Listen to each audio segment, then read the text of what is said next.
bounds.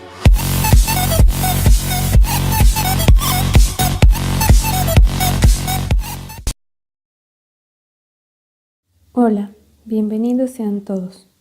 El tema que abordaremos hoy es acerca de los eritrocitos y el transporte de oxígeno, uno de los elementos de vital importancia en el funcionamiento celular en el ser humano. Los eritrocitos o glóbulos rojos son las células encargadas del transporte de oxígeno y de dióxido de carbono. La estructura de un eritrocito es bicóncava. De esta forma tendrá más espacio de almacenamiento de hemoglobina y por lo tanto podrá transportar más oxígeno. Para hablar sobre el transporte de oxígeno es muy necesario hablar acerca de una proteína muy importante, la hemoglobina. La hemoglobina es la proteína responsable de dar el característico color rojo a la sangre y quien es capaz de transportar hasta 1.34 mililitros de oxígeno. Una hemoglobina saturada con oxígeno es de color rojo brillante y es llamada oxihemoglobina, mientras que la hemoglobina que ha perdido una o más moléculas de oxígeno tiene un color más oscuro y es llamada desoxihemoglobina. A medida que la sangre atraviesa los tejidos, cede el oxígeno y el porcentaje de saturación de oxígeno disminuye. Por esta razón, la sangre venosa es más oscura que la arterial.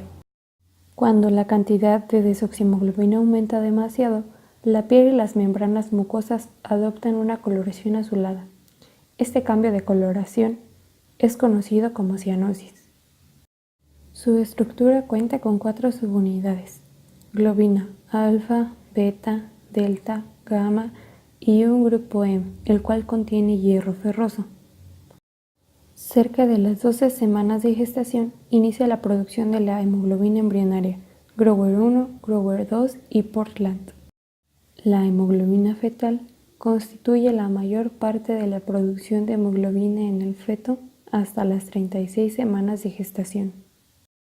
En el adulto, la hemoglobina A es la más importante y es producida alrededor de las 9 semanas de gestación. En el hígado y en la médula ósea es formada la hemoglobina fetal por eritropoyesis, que es el proceso de producción de los glóbulos rojos. La hemoglobina tiene como característica unir y liberar oxígeno. Esto quiere decir que posee afinidad al oxígeno. Cuando una persona se encuentra en estado anémico, ésta puede tener niveles bajos de hemoglobina, lo que significa que tiene menor capacidad de transportar el oxígeno en la sangre. La concentración de hemoglobina en el organismo en condiciones normales es de 15.5 a 19.5 gramos sobre decilitro en hombre adulto y de 12.5 a 16.6 gramos sobre decilitro en una mujer adulta. Cerca del 6.25% de la hemoglobina es sintetizada diariamente para que pueda cumplir correctamente todas sus funciones. La afinidad que posee la hemoglobina por el oxígeno establece la proporción de oxígeno liberado que va a los tejidos o dentro de las células a una determinada presión de oxígeno, donde el 50% de la hemoglobina se encuentra saturada por el oxígeno, lo cual en los seres humanos es de 26 milímetros de mercurio aproximadamente. Una molécula de hemoglobina tiene capacidad para 4 moléculas de oxígeno y un eritrocito puede transportar 250 millones de moléculas de hemoglobina. La ventilación es el fenómeno que se define como la movilización del gas o aire entre dos sitios, la atmósfera y el alveolo.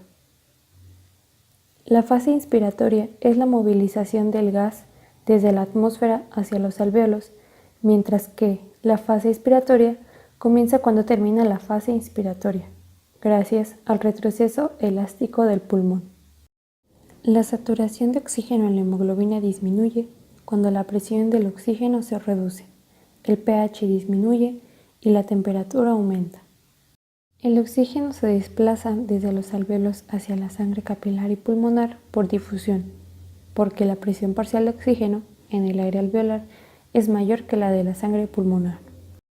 La facilidad con la que la hemoglobina acepta una molécula de oxígeno depende del número de sitios de unión que ya estén ocupados por otras moléculas de oxígeno.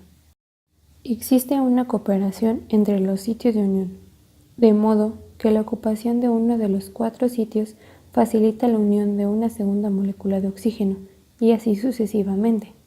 Como consecuencia, la cantidad de oxígeno unido a la hemoglobina aumenta siguiendo una curva en forma de la letra S, a medida que aumenta la presión parcial de oxígeno.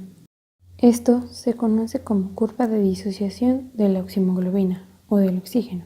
La naturaleza sigmoidal de la curva de disociación es significativa desde un punto de vista fisiológico, porque a medida que la presión parcial de oxígeno disminuye desde 100 miligramos de mercurio, que es el valor en sangre arterial, hasta unos 60 miligramos de mercurio, entonces la saturación de la hemoglobina con oxígeno solo disminuye en un 10%. Con valores por debajo de 60 miligramos de mercurio, la curva se vuelve relativamente pronunciada, y pequeños cambios de la presión parcial de oxígeno provocan grandes cambios en el grado de saturación de la hemoglobina.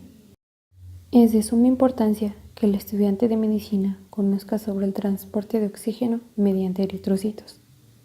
Este conocimiento puede ayudar a realizar un diagnóstico rápido y certero en caso de que se confirme la existencia de alguna patología relacionada con este fenómeno, de tal manera que sea posible establecer un tratamiento, facilitando la recuperación del paciente y mejorando su estado físico mediante el control del mismo.